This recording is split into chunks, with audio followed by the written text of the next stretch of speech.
스테인리스 스틸에서 가장 핵심이 되는 원소 두 가지를 뽑으라면은 바로 이제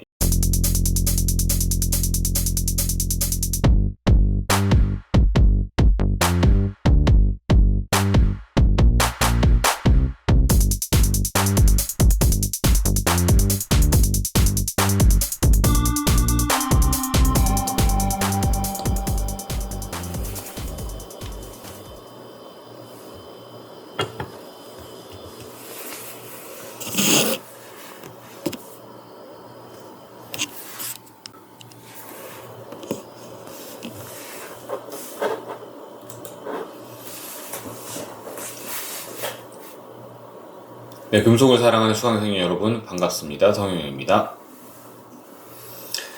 오늘은 지난 시간에 이어서요, 이 고내열 주강의 고온 산화및 파괴 고동에 대해서 계속 알아보도록 하겠습니다.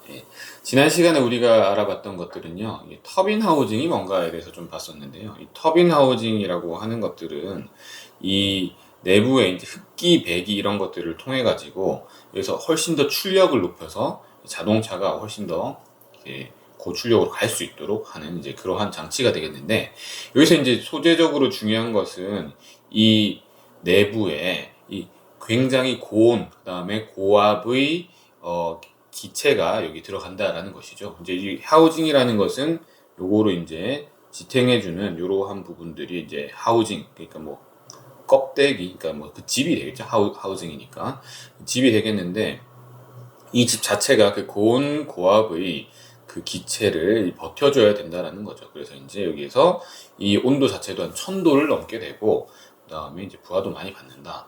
근데 지난 시간에 말씀드렸던 게 이제 고온 내열 재료로 잘 활용할 수 있는 것들이 뭐 코발트, 뭐 니켈, 그 다음에 뭐 타이타늄 이런 것들이 있다고 했는데, 그 중에서도 이제 스테인리스 스틸이 가장 경제적으로 가장 우수하다라고 말씀드릴 수가 있겠습니다. 그래서 이제 우리가 스테인리스 스틸을 좀 보겠는데요. 근데 스테인리스 스틸이 사실은 이제 내식성이 향상된 것이 이제 주된 기능이라고 일반 분들이 많이 생각하시는데, 실제로는 스테인리스 스틸은 그 내식성뿐만 아니라 고온용 재료 또한 또 저온용 재료로도 굉장히 널리 사용되고 있습니다. 그런 부분들에 대해서 좀 자세히 보도록 하겠습니다. 이 주강에서요, 이제 합금 성분 같은 것들을 보시게 되면은, 최근의 경우에는 옛날에 우리가 교과서에서 배웠던 그런 주철들처럼 탄소 함량이 엄청 높은 것들을 잘 만들진 않아요. 왜냐면은 탄소 함량이 너무 높게 되면은 이 취성이 되거든요. 그래서 이제 잘 파괴가 발생하기 때문에 최근에는 탄소 함량은 굉장히 낮게 가져가고 있습니다. 그래서 한 0.2, 0.5 정도 이렇게 낮게 갖고 가고 있고요.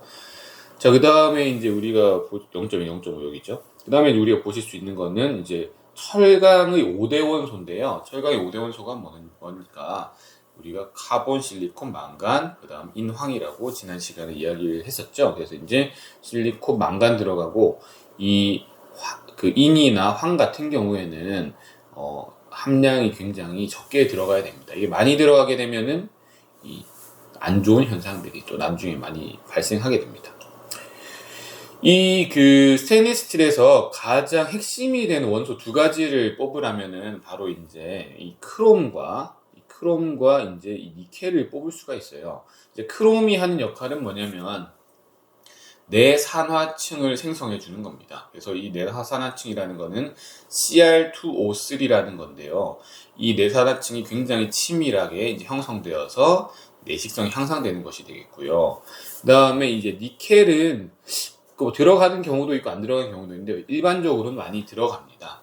그래서 여러분들이 혹시 이제 집에서 지금 뭐 식사를 하시거나 할 때 숟가락 같은 거 뒷면을 보시면은 그 18이라는 숫자, 그 다음 뭐 10이라는 숫자, 이런 숫자들을 보실 수가 있거든요. 그게 뭐냐면은 18 웨이트 퍼센트의 크롬이 들어갔다, 그 다음 10 웨이트 퍼센트 니켈이 들어갔다. 즉 그 숟가락이 스테인리스 스틸이라는 것을 의미합니다. 그래서 스테인리스 스틸은 부식이 잘 안 되니까 주방용에서 많이 사용되고 있죠. 자, 여기서 이제 니켈이라고 하는 것이 들어가면은 또 어떠한 그 특성을 가지게 되냐면은 고온에서도 굉장히 안정하고, 그 다음에 저온에서도 안정하고, 그래서 고온용 재료, 그 다음에 저온용 재료로 모두 다 잘 사용할 수가 있습니다. 그런 부분들이 있겠고요. 또 여기에 이제 뭐 강화 원소로 나이오뷴이나 텅스텐 같은 것들도 이렇게 다 첨가를 할 수가 있습니다. 이때 기계적 성질을 보시게 되면요, 항복 강도가 한 250, 그 다음에 인장 강도 450, 연신율은 3% 이상 정도니까 크게 높진 않습니다. 왜냐면 일반적인 이제 그 주강 같은 경우, 주철 같은 경우에는 연신율이 크게 필요가 없겠죠. 왜냐면은 주철은 그대로 그 모양의 소재를 만들고 나서 더 이상 그 소재를 가공할 일이 없습니다. 다른 이제 전신재, 로트 얼로이 같은 경우에는 그것을 다시 가공을 해야 되겠죠. 로트 얼로이는 이제 스펠링은 W, ROUGHT 이렇게 되고 얼로이랑 ALLOY가 되겠는데 전신재라고 하고요. 이 친구들은 이제 다른 뭐 아변을 하거나 아니면 뭐 단조를 하거나 여러 가지들을 하는데 주철은 그런 것을 하지 않기 때문에 연신율 크게 높을 필요가 없습니다. 그럼 이러한 내열 주강을 어떻게 만드느냐? 바로 이러한 원심 주조법을 통해서 만드는데요. 우리가 다양한 주조 방법들에 대해서는 또 다음 시간에 배울 기회가 있습니다. 그래서 이제 이러한 원심 주조라는 건 뭐냐? 원통형을 만들 때 가장 이제 좋은 방법 중에 하나입니다. 이 원통형을 만들려고 할 때요. 이 원통을 만들려고 하면은 여기에서 이 계속 돌려주는 거예요. 이렇게 이런 식으로. 돌리면은 원심력이 생기게 되겠죠. 그죠?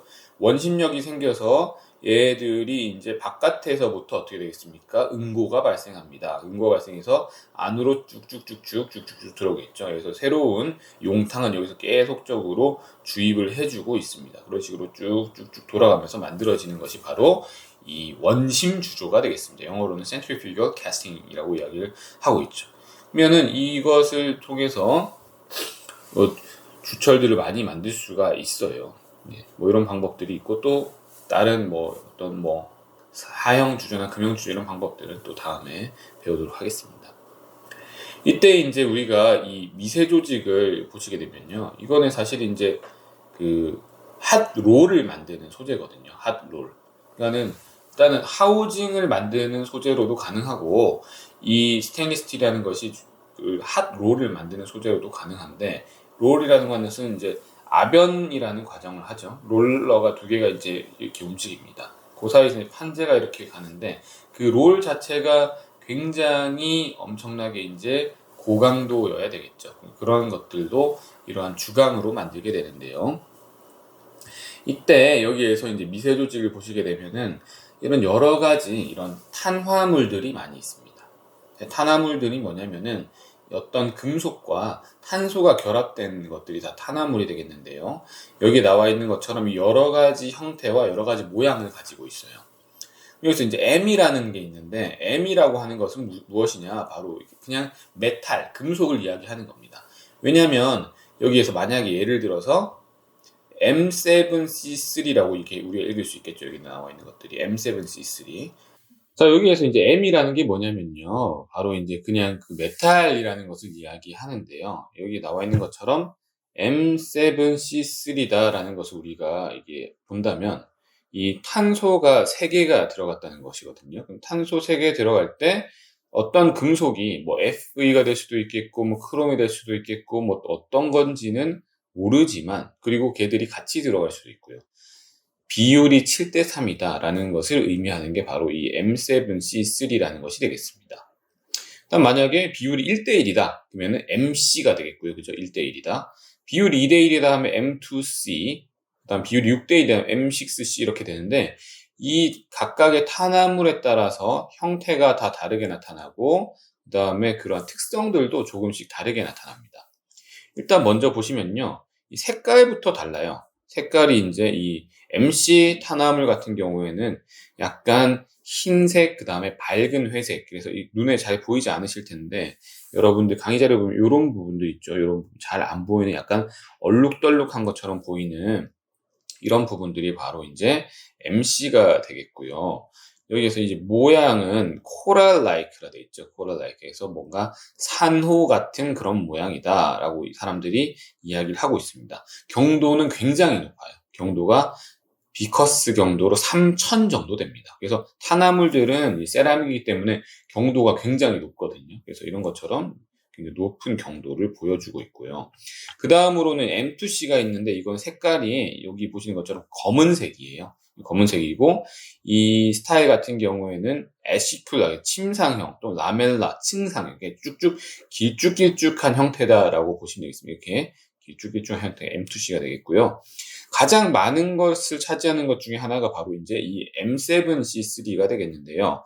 M7C3는 이것도 약간 밝은 회색인데 이 모양이 이런 식으로 생겼습니다. 여기 나와 있는 거 이런 식으로. 그다음 여기에 있죠. 여기도 있고 하는데 이 모양들이 뭐랑 같다고 생각한다는 거죠. 이 생선 뼈다귀 모양이랑 비슷하다라고 생각하는 거죠. 그래서 이거를 fishbone like라고 이야기하고 있습니다. 그래서 경도를 보게 되면 순서가 MC 타나몰이 3000, M2C가 2000, M7C3가 1500 이런 식으로 조금씩 이제 다르게 되고요. 그 다음에 이제 M6C로 오게 되면 요것도 요거는 이제 더 진한 회색이 되겠고, 약간 이제 이것도 그 생선 뼈 모양이다 이렇게 이야기할 수가 있겠습니다. 근데 약간 그 M7C3에 비해서는 조금 더 이제 작다, 얇다 이런 식으로 생각할 수 있겠고 경도는 비슷해요. 두 개가 경도가 비슷한 것들을 알 수가 있습니다. 그래서 여기에서 재미있는 사실은 이 카바이드의 분율이 증가하면 증가할수록 우리가 wear가 마모를 의미하거든요. 마모에 있어서 손실이 얼마만큼인가를 우리가 좀 볼 수가 있겠습니다. 그래서 이 두 가지가 대표적인 탄화물이에요. 여기서 보면은 MC 탄화물과 그 다음에 M7C3가 대표적인 탄화물이 되겠는데, 자 여기서 보시면은 MC 탄화물 같은 경우에는 이제 증가하면 증가할수록 어떻게 됩니까? 여기서 이 증가하면 증가할수록 이 줄어드는 그 양이, 이 로스 양이 크게 많지는 않고요. 근데 M7C3 같은 경우에는 좀 증가한다 하더라도 약간 어떻습니까? 줄어드는 웨어 로스, 그러니까 잃어버리는 양이 좀 더 오히려 더 많아지는 그런 것들을 볼 수가 있습니다. 그래서 여기선 보는 것처럼 각각의 탄화물에 따라서 경도도 다르고 그 다음에 마모에 있어서 역할도 서로 다르다라는 것들을 우리가 이야기할 수가 있겠습니다.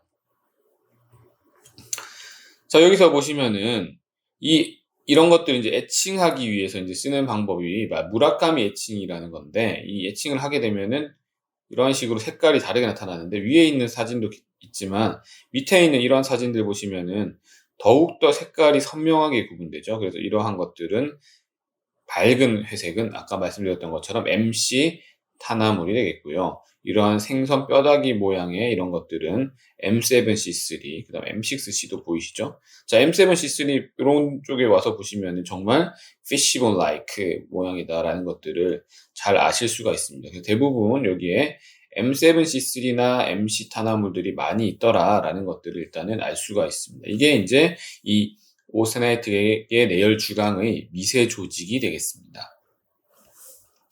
그럼 탄화물들은 경도가 굉장히 높죠. 그래서 높기 때문에 엄청 좋다라고 생각할 수도 있지만, 이 각각이 이 기지 조직이랑은 크게 경도가 차이 나게 됩니다. 왜냐하면 기지 조직의 경도는 적어도 한 2, 300 정도밖에 안 될 거거든요. 그래서 그렇기 때문에 거의 10배 정도 경도가 차이 나는 거예요. 그럼 예를 들자면 여러분들이 어떠한 이렇게 소재를 만들었다고 했을 때 전체적으로는 이제 경도가 200인데 국부적인 부분만 2000, 3000이라고 가정해 보겠습니다. 그럼 우리가 마모를 시키거나 이렇게 하게 되면은 그 부분은 남지만 주변부는 더 빨리 마모가 되겠죠. 그죠? 그런 부분들이 또 맹점이 되겠고, 또한 높은 경도를 가지는 그 탄화물들은 이제 세라믹이기 때문에 당연히 금속에 비해서 어떻겠습니까? 훨씬 더 취성상이 되겠죠. 취성이기 때문에 파괴가 잘 발생하게 되고 파괴가 시작될 수 있다. 그래서 즉 파괴 개시점으로 작용 가능하다라는 것이 되겠습니다. 그래서 이런 부분들에 대한 이해가 좀 필요하다라는 생각이 들겠고요. 이 탄화물들을 하나하나 보시게 되면은 각각의 이 M이라는 것에 들어가는 것이 무엇이었을까?가 좀 이제 궁금하셨을 텐데, 이 M에 들어가는 것들이 여기 나와 있어요. 그래서 이제 이 MC라는 것에 들어갈 수 있는 것들이 많이 다 들어갈 수 있습니다. 그래서 탄소랑 1대1로 결합할 수 있는 것들이 바나듐, 나이오듐, 몰리브데늄, 텅스텐, 크롬 이런 식으로 다 가능하다라는 것이고요. 그래서 이게 하나를 특정할 수가 없기 때문에 일반적으로 MC라고 쓰는 건데, 제가 앞에 이제 진한 색으로 이렇게 표시해 놓은 거는 그 중에서도 약간 조금 대장에 해당되는 더 가능성이 많은 친구를 앞에 이렇게 써놨습니다.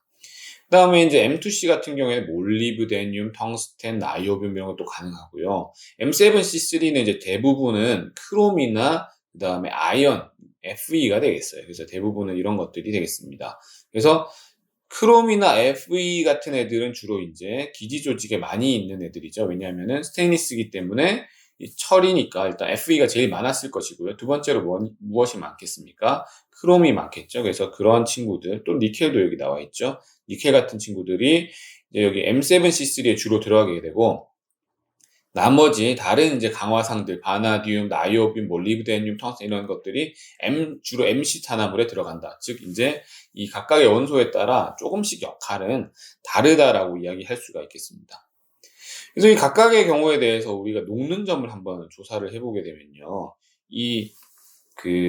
만약에 FE가 들어갔다. 그러면 아이언 카바이드가 되겠죠. FE3C나 FE2C나 이런 것들이 있을 텐데, 대략적으로 얘들이 가지는 형태는 뭐 M2C도 있겠지만 M7C3가 제일 많겠고요. 멜팅 포인트는 그렇게 높지 않아요, 여기에서는. 그래서 1230도 정도. 네, 텅스텐 자체가 굉장히 이제 멜팅 포인트가 높잖아요. 그죠? 텅스텐 카바이드, 바나듐 카바이드 이런 것들, 그 다음에 나이오뷴 카바이드 이런 친구들은 주로 뭘 가집니까? MC 타입을 가지게 되는데, MC 타입은 녹는 점이 굉장히 높습니다. 그래서 이제 액상이 되지 않는다라는 것이 되겠죠.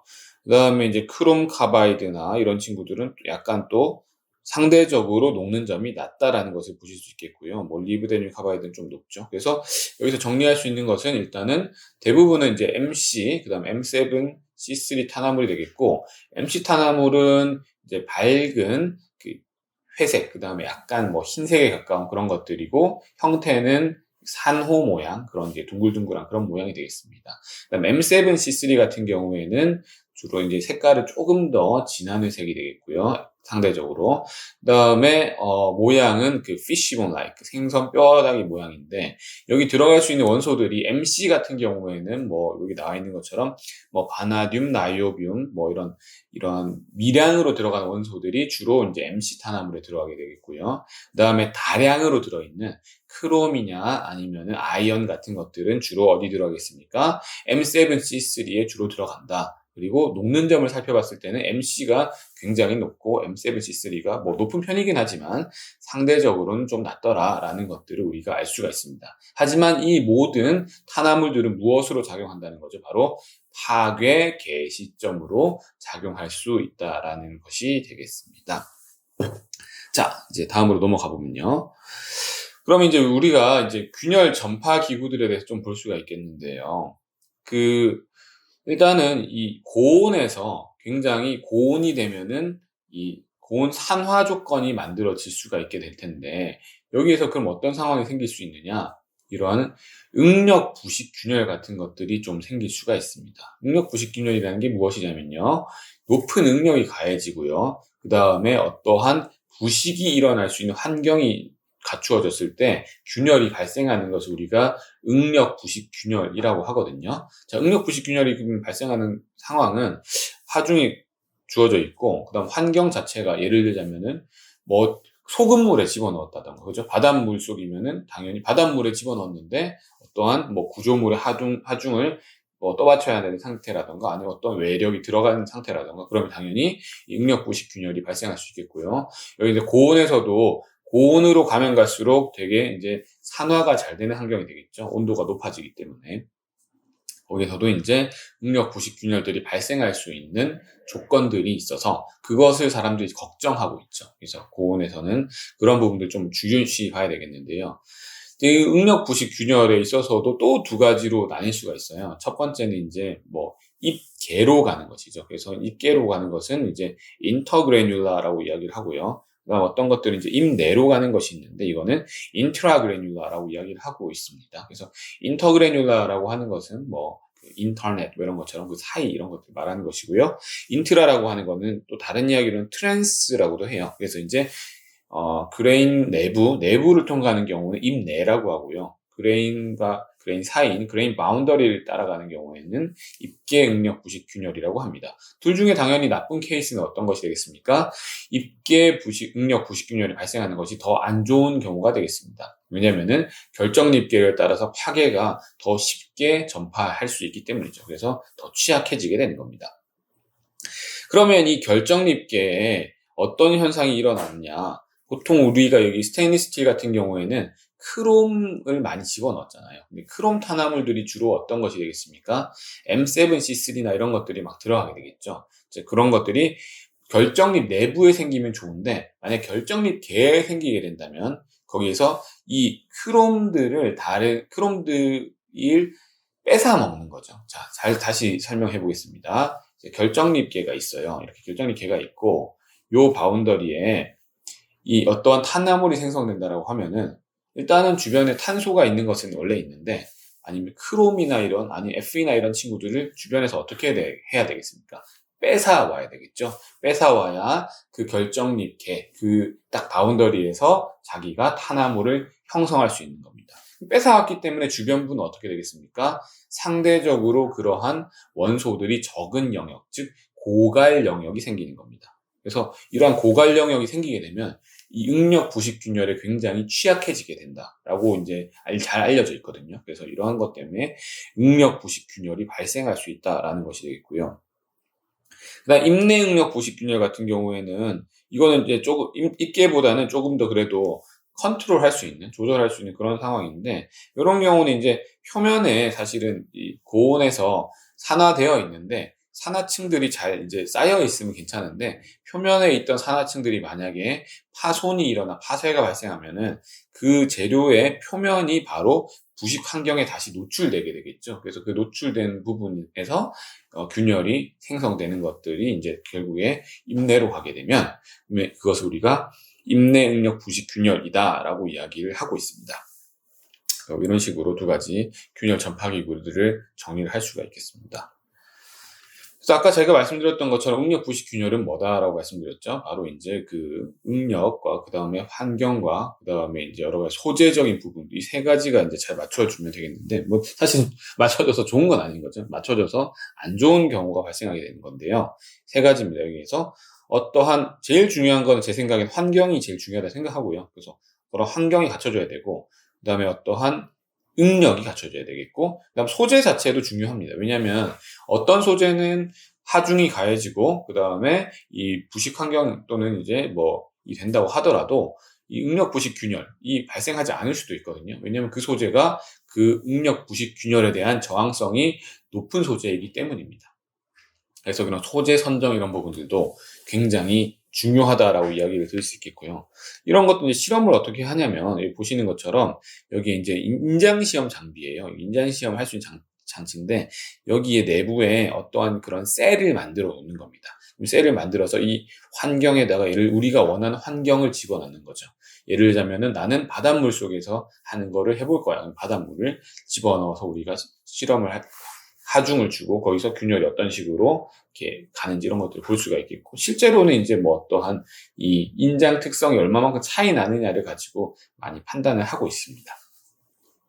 그다음에 이제 균열 전파 거동을 이렇게 보시게 되면요, 약간 이런 식으로 뭔가 가지치기 하는 형태로 가는데, 자, 처음에 보시게 되면은 여기서 이제 균열이 생성이 되죠. 생성이 된 다음에 이게 쭉쭉 전파를 하게 되는데, 전파를 할 때 이 나뭇가지처럼, 여기에서 실제 사진도 나와 있죠. 나뭇가지처럼 이렇게 쭉쭉쭉쭉 막 짝짝 따라가게 됩니다. 이런 것들이 이제 또 SCC의 여러 가지 특성들 중에 하나가 되겠고요. SCC라고 제가 말했는데 이게 뭐냐면 응력 부식 균열을 스트레스 코로전 크래킹이라고 하거든요. 그래서 응력이 스트레스고 부식이 코로전이고 이제 균열이 크래킹이어서 이걸 줄여서 뭐라고 합니까? SCC라고 이야기를 하고 있습니다. SCC. 그래서 여기 적혀 있죠. SCC 거동이라고.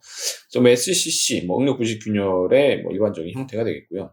자, 여기 있는 게 이제 여러분이 궁금해하셨던 그 실제 하우징이 되겠습니다. 하우징을 잘라가지고 이제 봤는데, 이쪽을 봤더니 이제 이쪽에서 이제 균열이 좀 발생한 부분들이 있더라라는 것들을 우리가 발견하게 된 거죠. 여기 보이시죠? 이런 균열이 발생한 부분들. 그래서 이런 것들을 이제 어떻게 해결할 것인가 이제 좀 살펴보도록 하겠습니다. 균열 전파 거동 같은 것들을 보시면요. 이 내부에서 보면은, 여기에서부터 이제 크랙이 이제 균열이 시작돼가지고 쭉쭉쭉쭉 이제 가는 것들을 여러분들이 보실 수 있을 텐데요. 근데 이러한 큰 것들을, 균열을 봤을 때 사실 우리가 알 수 있는 정보들은 거의 없어요. 왜냐하면은 균열이 이러한 이 주균열이라고 하는데, 이 주균열은 사실 이제 뭐랑 같은 거냐면, 이미 이제 사람으로 치면 이미 목숨을 잃는, 그러니까 생명을 다한 것과 마찬가지거든요. 그래서 그것을 통해서 뭔가 판단을 하기가 굉장히 어렵습니다. 그래서 우리가 주목해야 하는 부분은 이 끝단 부분들, 굉장히 끝단 부분. 제가 지금 표시를 잠깐 하자면은, 여기에서 요런 요 끝부분을 자세히 봐야 돼요. 요러한 요 끝부분들을 굉장히 자세히 봐야만 어떠한 것들이 있는지를 우리가 자세히 알 수가 있습니다. 그런 부분들을 좀 생각을 하셔야 되겠고요. 여기에서는 크게 얻을 수 있는 정보가 많지는 않습니다. 자, 그래서 이제 여기에서 보면은요, 자, 이 균열 전파 거동, 아까 제가 봤던 부분들을 훨씬 더 자세하게, 좀 더 구체적으로 보기 위해서 이런 식으로 하나 살펴를 봤는데, 여기서는 크게 알 수 있는 게 없죠, 그죠? 여기서는 크게 알 수 있는 게 없는데, 이 부분 중에서도 한 부분을 확대를 시켜볼게요. 확대시켜서 이 부분을 다시 관찰하고, 이 노란색으로 된 부분은 다시 어떻습니까? 확대를 시켜보면 재미있는 사실이 발견됩니다. 자, 이런 균열이 있는데, 균열이 뭘 따라가느냐? 바로 이러한 탄화물들을 따라가고 있더라 라는 것을 알 수가 있는 거죠. 그래서 즉, 이 아까 우리가 봤었던 이 탄화물이 뭔가 좀 핵심적인 부분이 되지 않을까라는 생각들을 할 수가 있게 됩니다. 그래서 이러한 탄화물들이 핵심적인 역할을 할 텐데, 자, 그럼 여기에서 우리가 이 각각의 이제 화학 조성들을 좀 살펴봐야 되겠죠. 이 탄화물들에서. 그럼 재밌는 것들은 여기서 이 SEM EDS를 찍어가지고 보게 되는데, 여기서 보시는 것처럼 뭐 2번에 나와 있는 것들은 그냥 조성이 어떻게 되겠습니까? 뭐 크롬, F 이런 게 들어왔으니까, 이거는 아마 M7C3 일 가능성이 많겠다라고 우리가 예상을 할 수가, 추측을 할 수 있겠죠. 3번 같은 경우에는 대충 봤을 때 이거는 뭐 MC1 가능성이 많겠다. 4번 같은 경우 M7C3 가능성이 많겠다로 추측을 일단 할 수가 있는데, 재밌는 사실은 여기서 이제 1번 같은 경우죠. 1번 같은 경우 아예 형태가 다르게 나타났죠. 다른 부분들은 보면 여기서 이런 fishbone like, 아까 우리가 이야기했던 생선 뼈다귀 모양 같은 거 이렇게 잘 나타났는데, 이 1번 같은 경우는 보게 되면은 모양도 다르고 색깔도 다르고 해서 딱 봤더니 황이 굉장히 많이 들어있었어요. 근데 그게 뭐랑 결합해 있었냐? 망간. 그래서 다양한 탄화물들, 2번, 3번, 4번과 탄화물들과 함께 MNS라고 하는 것이 존재하게 됩니다. 근데 이 MNS라고 하는 것이 굉장히 취성상입니다. 그래서 우리가 철강의 5대 원소 중에서 황과 인을 적게 넣어야 된다고 했던 이유는, 황을 많이 넣으면 이 MNS나 이런 것들을 많이 만들어서 굉장히 소재가 취성이 돼요. 그 다음에 이 인 같은 거, P를 많이 넣게 되면은 그런 경우에도 이 Fe3P 같은 것을 많이 만들어서 엄청나게 취성이 됩니다. 그래서 최대한 적게 넣으려고 사람들이 컨트롤하고 있거든요. 또 이게 얼마만큼 있는지 궁금해지더라고요. 그래서 이거를 자세히 보게 되면은, 여기에 이제 나와 있는 것들은, 여기에서 이제 뭐 어느 부분이 있는지 일일이 이제 하나하나 세워봤어요. 이런 MNS가 얼마만큼 있을지. 그래서 딱 세워봤더니 이렇게 많이 있었습니다. 그래서 이런 부분들이, 이게 많이 컨트롤 돼야 될 텐데, 실제로 이러한 주철에서 이런 부분들이 컨트롤 되지 않는 부분들이 또 있었구나 라는 것들을 좀 알 수가 있었어요. 그래서 이거를 이제 화학 조성적으로 이제 생각을 해보게 되면은, 자, 여기서 이 화학 조성을 봤을 때 대략적으로 이 황이라고 하는 것이 대략 한 뭐 0.15 이하 정도로 지금 이제 뭐 규정이 되어 있는데, 실제로 다른 데서 보면은 이 황이라고 하는 걸 어느 정도 이하로 갖고 가야 되느냐, 이 인처럼 0.04 이하로 갖고 갔어야 되는데, 실제로 이 경우에는 그렇지 못했다라는 것을 이야기를 할 수가 있습니다. 그래서 이러한 부분들 때문에 이것들을 가지고 이제 우리가 이게 황을 조금 더 줄여야겠다라는 이제 생각들을 좀 할 수가 있게 된 거죠. 그래서 여기에서 조금 더 이 합금 성분들을 조절하는 그러한 연구들을 조금 더 진행하게 됩니다. 그래서 그러한 또 자세한 부분들은 또 다음 시간에 또 같이 보도록 하겠습니다. 예, 감사합니다.